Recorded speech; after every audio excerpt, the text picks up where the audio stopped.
Isaiah chapter 34 through 36.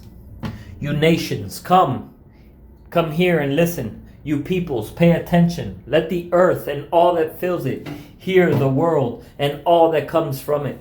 The Lord is angry with all the nations, furious with all their armies. He will set them apart for destruction, giving them over to slaughter. Their slain will be thrown out, and the stench of their corpses will rise. The mountains will flow with their blood. All the stars in the sky will dissolve. The sky will roll up like a scroll, and its stars will all wither, as leaves wither on the vine, and foliage on the fig tree. When my sword has drunk its fill in the heavens, it will then come down on Edom and on the people I have set apart for destruction. The Lord's sword is covered with blood. It drips with fat, with the blood of lambs and goats, with the fat of the kidneys of rams. For the Lord has a sacrifice in Bozrah, a great slaughter in the land of Edom. The wild oxen will be struck down with them, and young bulls with the mighty bulls. Their land will be soaked with blood, and their soil will be saturated with fat. For the Lord has a day of vengeance, a time of paying back Edom for its hostility against Zion. Edom's streams will be turned into pitch, her soil into sulfur. Her land will become burning pitch. It will never go out day or night. Its smoke will go up forever. It will be desolate from generation to generation. No one will pass through it forever and ever. Eagle owls and herons will possess it, and long-eared owls and ravens will dwell there.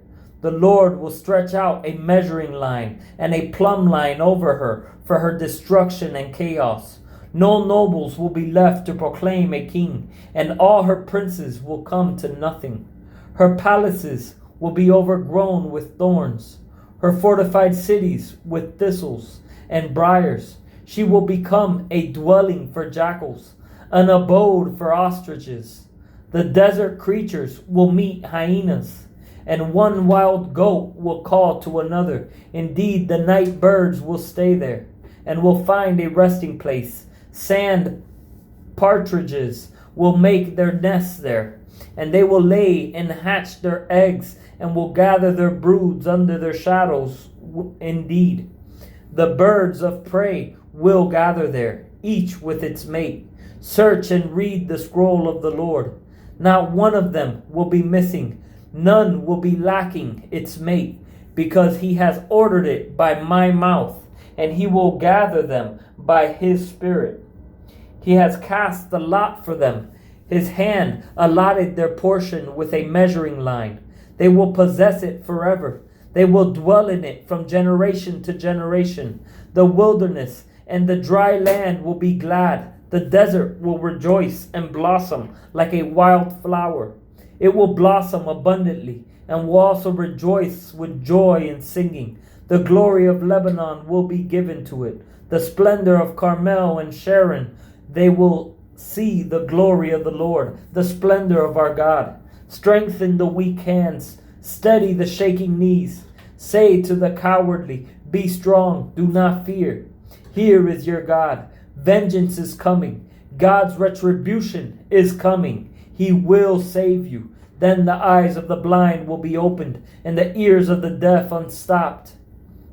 Then the lame will leap like a deer, and the tongue of the mute will sing for joy. For water will gush into the wilderness and streams in the desert. The parched ground will become a pool, and the thirsty land springs in the haunt of jackals.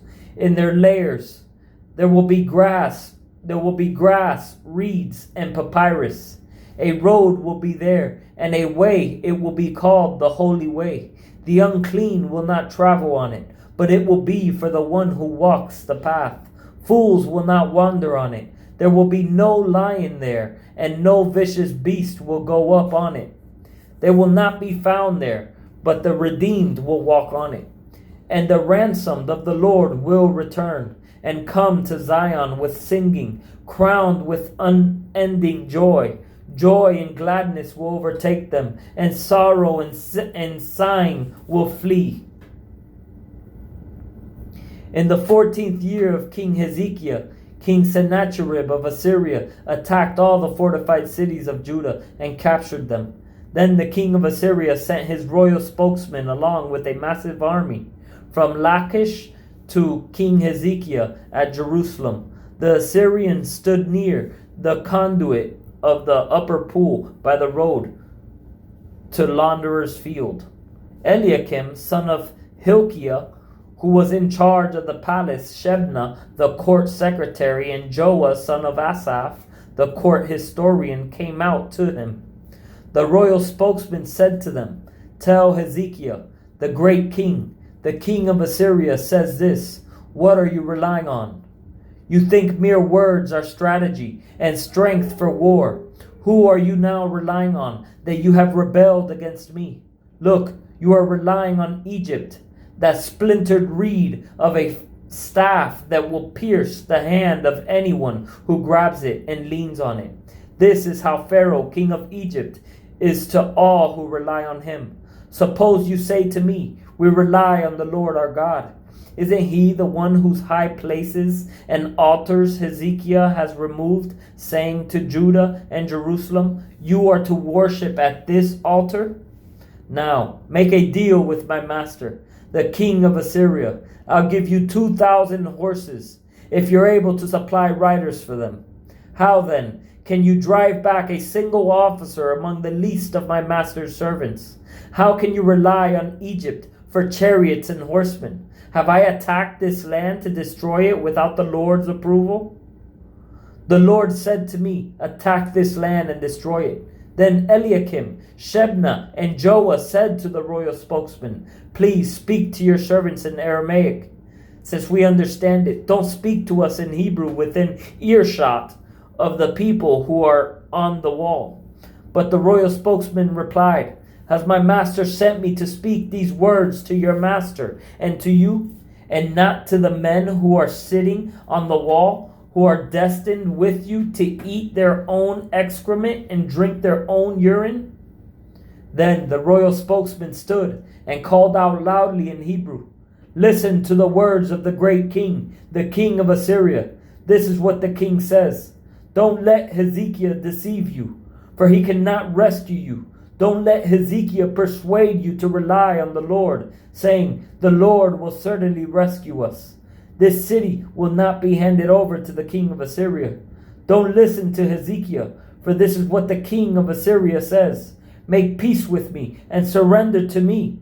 Then every one of you may eat from his own vine and his own fig tree, and drink water from his own cistern, until I come and take you away to a land like your own land, a land of grain and new wine, a land of bread and vineyards. Beware that Hezekiah does not mislead you by saying, the Lord will rescue us. Has any one of the gods of the nations rescued his land from the power of the king of Assyria? Where are the gods of Hamath and Arpad? Where are the gods of Sepharvaim? Have they rescued Samaria from my power? Who among all the gods of these lands ever rescued his land from my power? So will the Lord rescue Jerusalem from my power? But they kept silent. They didn't say anything, for the king's command was, don't answer him. Then Eliakim, son of Hilkiah, who was in charge of the palace, Shebna, the court secretary, and Joah, son of Asaph, the court historian, came to Hezekiah with their clothes torn and reported to him the words of the royal spokesman.